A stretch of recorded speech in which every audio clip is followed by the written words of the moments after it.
Hi, ನಾನು Krishna. Welcome to the KG show. ಹೌದು, title ಮತ್ತು ತಮ್ಮಲ್ಲಿ ನೋಡಿ ಗೊತ್ತಾಗಿರುತ್ತೆ ನಾನು ಯಾವ ವಿಷಯ ಬಗ್ಗೆ ಮಾತಾಡ್ತೀನಿ ಅಂತ. 2-3 ದಿವಸಗಳ ಹಿಂದೆ ಆ್ಯಕ್ಚುಲಿ ಒಂದು ಕೊಲೆ ಆಯಿತು. ಎಲ್ಲಿ? ಕೇರಳದಲ್ಲ, ಬಿಹಾರಲ್ಲ, ಅಲ್ಲ, ಕರ್ನಾಟಕದಲ್ಲಿ ಎಲ್ಲಿ? ಹುಬ್ಬಳ್ಳಿಯಲ್ಲಿ, ಅಲ್ಲಿ ಕಾಲೇಜಲ್ಲಿ ನೇಹಾ ಹಿರೇಮಠ ಅಂತ ಹೇಳುವಂಥ ಹುಡುಗಿ ಮೇಲೆ ಕೊಲೆ ಆಯಿತು. ಸೊ ಹಿಂದೂ ಹುಡುಗಿ ಮೇಲೆ ಒಬ್ಬ ಫಯಾಜ್ ಅಂತ ಹೇಳುವಂಥ ಹುಡುಗ ಲವ್ ಮಾಡು, ಮದುವೆ ಆಗು ಅಂತ ಹೇಳಿ ಉಪದ್ರ ಮಾಡಿದಕ್ಕೋಸ್ಕರ ಅವಳು ಒಪ್ಪಲಿಲ್ಲ. ಅದಕ್ಕೋಸ್ಕರ ಒಂದು ಕೊಲೆ ನಡೆಯುತ್ತೆ. ಅದಾದಮೇಲೆ ಏನು ಮಾಡ್ತಾರೆ ಜನ? ಸ್ಟೇಟಸ್ ಹಾಕ್ತಾರೆ, ಸ್ಟೋರಿ ಹಾಕ್ತಾರೆ, ಇನ್ಸ್ಟಾಗ್ರಾಮಲ್ಲಿ ಟ್ರೆಂಡ್ ಮಾಡ್ತಾರೆ, ಟ್ವಿಟರಲ್ಲಿ ಟ್ರೆಂಡ್ ಮಾಡ್ತಾರೆ. ಅಷ್ಟೇನಾ? ನ್ಯಾಯ ಸಿಗ್ತದಾ? ಇಲ್ವಾ? ಯಾಕೆಂತ ಹೇಳಿದರೆ ಈಗಿನ ಒಂದು ಸಮಾಜ ಯಾವ ರೀತಿ ಆಗಿದೆ ಅಂತ ಹೇಳಿದರೆ, ಒಂದು ಕೊಲೆ, ಅತ್ಯಾಚಾರ, ದೌರ್ಜನ್ಯ ಎಲ್ಲ ಆಗ್ತದೆ, ಒಂದು ಸ್ವಲ್ಪ ದಿವಸ ತನಕ ಟ್ರೆಂಡಲ್ಲಿ ಇರ್ತದೆ ಅಂಥ ವಿಷಯಗಳು ಎಲ್ಲ ಸ್ಟೇಟಸಲ್ಲಿ ಹಾಕೋದು, justice for her, justice for him ಅಂತ.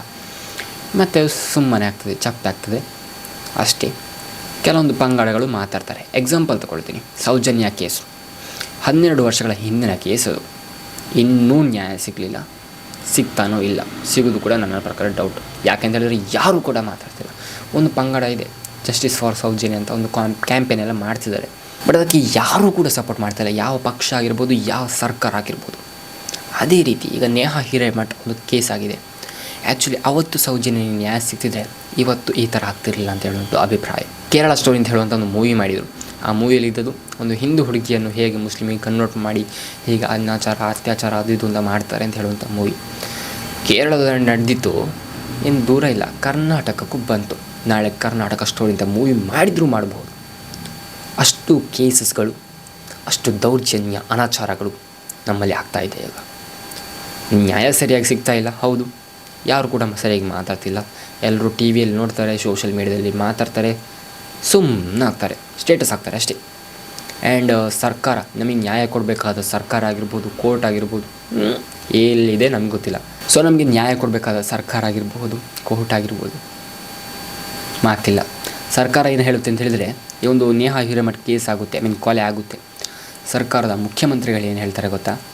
ಇದವರ ಪರ್ಸ್ನಲ್ ವಿಷಯಗಳಿಗೆ ಆದ ಜಗಳ, ಕೊಲೆ, ಇದರಿಂದ ಯಾವುದೇ ಒಂದು ಸಾಮಾಜಿಕ ಅದು ಇದು ಅಂತೇನಿಲ್ಲ, ಇದು ಲವ್ ಜಿಹಾದ್ ಥರ ಏನಲ್ಲ ಅಂತ ಇಂಡೈರೆಕ್ಟಾಗಿ ಹೇಳ್ತಾರೆ.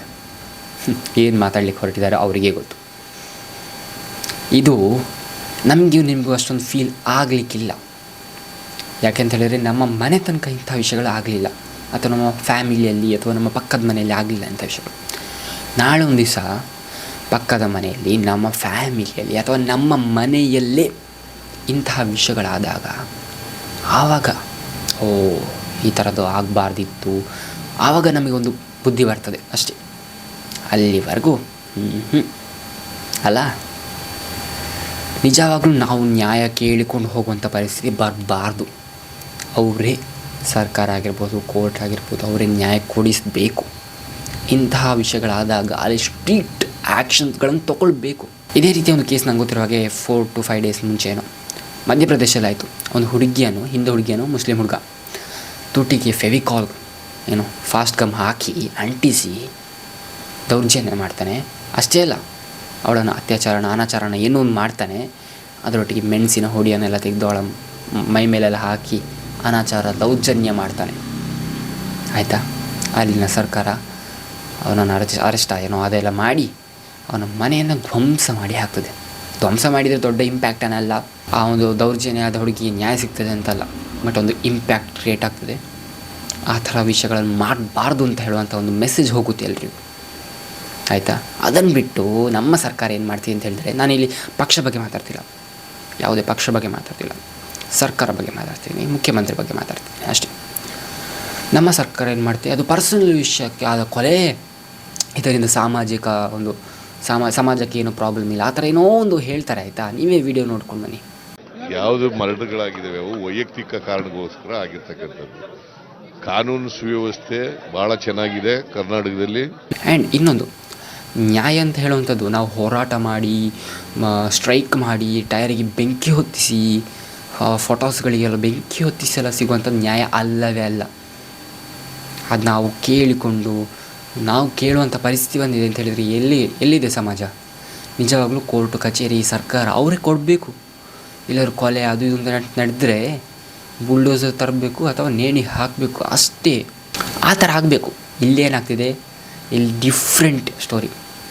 ಒಂದು ಕೊಲೆನೋ ಅತ್ಯಾಚಾರನೋ ಏನೋ ಆಗ್ತಾಯಿದೆ, ಇನ್ನೊಂದು ಸೈಡ್ ಸರ್ಕಾರ ಆ ಥರ ಏನೂ ಅಲ್ಲ ಅಂತ ಹೇಳ್ತಾ ಇದೆ. ನಾವು ಹೋರಾಟ ಮಾಡಬೇಕು. ಈಗ ಸೌಜನ್ಯ ಕೇಸ್ ತಗೊಳ್ಳಿ, 10-12 ವರ್ಷ ಆಯಿತು ಹೋರಾಟ ಮಾಡೋದು, ನ್ಯಾಯ ಇನ್ನೂ ಇಲ್ಲ. ಯಾವ ಪಕ್ಷ ಕೂಡ ಅದಕ್ಕೆ ಸಪೋರ್ಟ್ ಮಾಡ್ತಾಯಿಲ್ಲ, ಯಾವ ಜನ ಕೂಡ ಸಪೋರ್ಟ್ ಮಾಡ್ತಾಯಿಲ್ಲ. ಒಂದು ಪಂಗಡ ಇದೆ ಸೌಜನ್ಯ ಪರ ಹೋರಾಟಗಾರರು ಅಂತ, ಅವರು ಹೋರಾಟ ಮಾಡ್ತಾಯಿದ್ದಾರೆ ಇನ್ನೂ ಕೂಡ, ನ್ಯಾಯ ಯಾರು ಕೊಡ್ತಾಯಿಲ್ಲ. ಆ್ಯಂಡ್ ಎಲೆಕ್ಷನ್ ಟೈಮಲ್ಲಿ ಸ್ವಲ್ಪ ಸದ್ದು ಮಾಡ್ತಿದ್ದಾರೆ. ನೋಟ ಅಂತ ಹೇಳುವಂಥ ಅಭಿಯಾನ, ಅದಕ್ಕೆ ಕೆಲವೊಬ್ಬರು BJP ಓಟ್ ತೊಗೊಳ್ತಾರೆ ಅಂತ, ಇನ್ನೊಬ್ಬರು ಕಾಂಗ್ರೆಸ್ಸಿಗರು ಅಂತ, ಇನ್ನೊಬ್ಬರು ನಾರ್ಮಲಾಗಿ ನ್ಯಾಯ ಬೇಕು ಅಂತ ಹೇಳುವಂಥವ್ರು. ಅದರ ಬಗ್ಗೆ ಎಲ್ಲ ಮಾತಾಡಲಿಕ್ಕೆ ಹೊರಟ್ರೆ ಬೇರೆಯೇ ಒಂದು ಸಪ್ರೇಟ್ ವೀಡಿಯೋನೇ ಮಾಡ್ಬೋದು, ಆಯಿತಾ. ಇಂಥ ವಿಷಯಗಳನ್ನೇ ಅಂದರೆ ಈಗ ನೇಹಾ ಹಿರೇಮಠ್ ಕೊಲೆ ಆಯಿತು, ಇದೇನು ಹೊಸತ್ತಲ್ಲ. ಇದೇ ರೀತಿಯ ಕೊಲೆಗಳು ಎಷ್ಟು ಆಗಿದೆ. ಕೆಲವೊಂದು ನ್ಯೂಸಲ್ಲಿ ತೋರಿಸ್ತಾರೆ, ಕೆಲವೊಂದಲ್ಲೇ ಸೆಟಲ್ಮೆಂಟ್ ಮಾಡಿ ಮುಗಿಸ್ತಾರೆ. ಅದೇ ರೀತಿಯ ಕೊಲೆ ನಮ್ಮಲ್ಲೂ ಆಗಿತ್ತು, ನಮ್ಮ ಊರಲ್ಲೂ. ಹಿಂದೂ ಹುಡುಗಿ ಪ್ರಪೋಸ್ ಮಾಡ್ತಾನೆ, ಒಪ್ಪಲಿಲ್ಲ, ಕೊಲೆ ಮಾಡ್ತಾನೆ, ಜೈಲಲ್ಲಿ ಇರ್ತಾನೆ ಅಷ್ಟೇ. ಅಷ್ಟೇ, ನಾಳೆ ಬೇಲ್ ತಗೊಂಡು ಹೊರಗೆ ಬರ್ತಾರೆ, ಯಾರೇ ಆಗಿದ್ರು. ಈಗಿನ ಒಂದು ಪರಿಸ್ಥಿತಿ ಹಾಗೆ ಆಗಿದೆ ಆಯಿತಾ ಸಮಾಜದಲ್ಲಿ. ಕೊಲೆ ಆಗ್ತದೆ ಅಥವಾ ಅತ್ಯಾಚಾರ ಅನ್ನೋದು ಆಗ್ತದೆ, ನೆಕ್ಸ್ಟ್ ದಿವಸ ಬೇಲ್ ಕೊಡ್ತಾರೆ, ಜಾಮೀನು ಕೊಡ್ತಾರೆ, ಅದು ಇದು ಹೊರಗೆ ಬರ್ತಾರೆ ಅಷ್ಟೇ. ಆ್ಯಕ್ಚುಲಿ ನಮ್ಮ ಸರ್ಕಾರ ಮಾಡಿದೆ ಅಂತ ಗೊತ್ತುಂಟ, ಈ ಒಂದು ನೇಹಾ ಹಿರೇಮಠ್ ಕೊಲೆ ಆಗ್ತದಲ್ಲ, ಕೊಲೆ ಆದ ನೆಕ್ಸ್ಟ್ ಮೂಮೆಂಟ್ ಏನು ಅಂತ ಹೇಳಿದರೆ ನಿಜವಾಗ್ಲೂ ಮಾಡಬೇಕಾದದ್ದು, ಅದಕ್ಕೆ ನ್ಯಾಯ ಕೊಡುವಂಥದ್ದು. ಫಯಾಜ್ ಅಂತ ಹೇಳುವಂಥ ಹುಡುಗನನ್ನು ಅರೆಸ್ಟ್ ಮಾಡಿ ಏನೇನು ಶಿಕ್ಷೆ ಆಗಬೇಕು ಅದನ್ನೆಲ್ಲ ಮಾಡುವಂಥದ್ದು. ಅದನ್ನು ಬಿಟ್ಟು ಇವ್ರು ಏನು ಮಾಡಿದ್ರು ಗೊತ್ತುಂಟ, ನಮ್ಮ ದೊಡ್ಡ ಸರ್ಕಾರ ಏನು ಮಾಡಿದರು ಅಂತ ಹೇಳಿದರೆ, ಫಯಾಜ್ನ ಮನೆಗೆ ಪ್ರೊಟೆಕ್ಷನ್ ಕೊಡ್ತಾರೆ. ವಾಹ್, ಇಂತಹ ಸಮಾಜದಲ್ಲಿ ನಾವಿದ್ದೇವೆ. ಮಧ್ಯಪ್ರದೇಶದಲ್ಲಿ ಈ ಥರ ವಿಷಯ ಆದದಕ್ಕೆ ಮನೆಯನ್ನೇ ಧ್ವಂಸ ಮಾಡ್ತಾರೆ. ನಮ್ಮ ಕರ್ನಾಟಕದಲ್ಲಿ ಕೊಲೆ ಮಾಡಿದ ಹುಡುಗನಿಗೆ ಪ್ರೊಟೆಕ್ಷನ್ ಕೊಡ್ತಾರೆ ಮನೆಗೆ. ಅವನ ಮನೆಗೆ ಏನಾಗಬಾರ್ದು, ಅವರ ಫ್ಯಾಮಿಲಿಗೆ ಏನಾದರೂ ಉಪದ್ರ ಆಗಬಾರ್ದು ಅಂತೇಳಿ ಮನೆಗೆ ಪೊಲೀಸನ್ನು ನೇಮಿಸ್ತಾರೆ.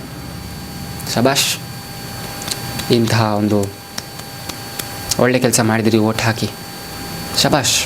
ಇಲ್ಲಿ ನಾನು ಯಾವುದೇ ಪಕ್ಷ ಬಗ್ಗೆ ಮಾತಾಡ್ತಿಲ್ಲ ಆಯಿತಾ. ಯಾರೇ ಆಗಿರಲಿ ನ್ಯಾಯ ಕೊಡುವಂಥದ್ದು ಒಂದು ಕರ್ಮ ಮಾಡಬೇಕು. ಅವರು ಮುಚ್ಚಿಕೊಂಡು ನ್ಯಾಯ ಕೊಡಬೇಕು. ಇಲ್ಲ ಅಂತಂದರೆ ನಾಳೆ ನಮ್ಮ ಮನೆಗೂ ಆಗ್ಬೋದು, ನಮ್ಮ ಕಾಲೇಜಲ್ಲೂ ಆಗ್ಬೋದು, ನಿಮ್ಮ ಫ್ರೆಂಡ್ಸಿಗೂ ಆಗ್ಬೋದು, ಆಯಿತಾ. ಇದು ನಾನು ಪರ್ಸನಲಾಗಿ ಹೇಳ್ತೀನಿ, ನಾನು ಇಂಥ ವೀಡಿಯೋಸ್ಗಳನ್ನು ಮಾಡ್ತಿರಲಿಲ್ಲ. ಆ್ಯಕ್ಚುಲಿ ನಾನು ಎಂಟರ್ಟೈನ್ಮೆಂಟು, ಜಾಲಿ ಅದು ಇದು ಅಂತ ಮಾಡ್ತಿದ್ದೆ. ಯಾಕೆ ಮಾಡಬಾರ್ದು ಅಂತ ಅನಿಸಿತು, ಅದಕ್ಕೋಸ್ಕರ ಮಾಡ್ತಿದ್ದೀನಿ. ಸ್ವಲ್ಪ ಧೈರ್ಯ ಬೇಕು ಇಂಥ ವೀಡಿಯೋಸ್ಗಳು ಮಾಡಲಿಕ್ಕೆ. ನಾರ್ಮಲ್ ವೀಡಿಯೋಸ್ ಮಾಡಿದಾಗಲೇ, ಈಗ ಆ್ಯಕ್ಚುಲಿ ನಾನು ಹೇಳ್ತೀನಿ, ನಾನು ನಾರ್ಮಲ್ ಎಂಟರ್ಟೈನ್ಮೆಂಟ್ ವೀಡಿಯೋಸ್ಗಳಿಗೇ ಪೊಲೀಸ್ ಕಾಲ್ ಮಾಡಿ ಅದು ಇದು ಅಂತೆಲ್ಲ ಬೈದು, ನಿನ್ನ ಕೈ ಕಟ್ ಮಾಡ್ತೀನಿ, ಕಾಲು ಕಟ್ ಮಾಡ್ತೀನಿ, ಪೊಲೀಸ್ ಸ್ಟೇಷನ್ ಕರ್ಕೊಂಡು ಬರ್ತೀನಿ, ಹಾಗೆ ಅಂತ ನನಗೆ ಕಾಲ್ ಮಾಡ್ತಾರೆ. ಏನು ಇಂಥ ವೀಡಿಯೋಸ್ಗಳು ಮಾಡಿದರೆ ಎಷ್ಟು ಜನ ಕಾಲ್ ಮಾಡಲಿಕ್ಕಿಲ್ಲ ಹೇಳಿ. ಹೌದು, ನಿಜ. ಇದ್ರ ಬಗ್ಗೆ ಒಂದು ಸಪ್ರೇಟ್ ಮಾತಾಡ್ತೀನಿ, ಒಂದು ಟೈಮ್ ಬರಲಿ. ಏನೋ ನಾನು ಇಂಥ ವಿಷಯಗಳನ್ನು ಮಾತಾಡಿದರೆ ಇನ್ನೆಷ್ಟು ಕಾಲ್ ಬರಲಿಕ್ಕಿಲ್ಲ ಅಂತ ಸ್ವಲ್ಪ ಯೋಚನೆ ಮಾಡಬೇಕು ನಾನು. ಇಲ್ಲಿ ಯಾವುದೇ ಪಕ್ಷ ಅದು ಇದು ಅಂತ ಹೇಳುವಂಥದ್ದಲ್ಲ.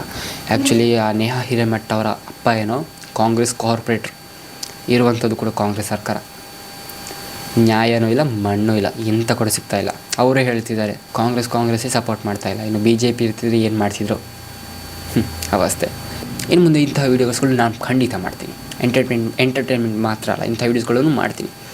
ನೋಡೋಣ ಎಷ್ಟು ಜನ ಮಾತಾಡ್ತಾರೆ, ಎಷ್ಟು ಜನ ಇಂಥ ವಿಷಯಗಳನ್ನು ನೋಡ್ತಾರೆ, ನೋಡೋಣ. ಓಕೆ. ಸೊ ಚಿಕ್ಕ ಹುಡುಗ, ಹೌದು 20 ವರ್ಷದ ಚಿಕ್ಕ ಹುಡುಗ ನಾನು. ಮಾತಾಡಬೇಕು, ಯಾಕೆ ಮಾತಾಡಬಾರ್ದು. ತಪ್ಪಾದರೆ ಕ್ಷಮಿಸಿ, ಏನಾದರೂ ತಪ್ಪು ಮಾತಾಡಿದರೆ ಕಮೆಂಟಲ್ಲಿ ಹೇಳಿ, ಅರ್ಥ ಮಾಡಿಸಿ ಅಷ್ಟೇ. ಸೊ ಮಾತಾಡೋದಕ್ಕೆ ಖಂಡಿತ ಇನ್ನೂ ಇಂಥ ವಿಷಯಗಳ ಬಗ್ಗೆ ಮಾತಾಡ್ತೀನಿ ಅಂತ ಹೇಳ್ತಾ, ಸೊ ಸಿಗೋಣ ಮುಂದೆ. ಬಾಯ್.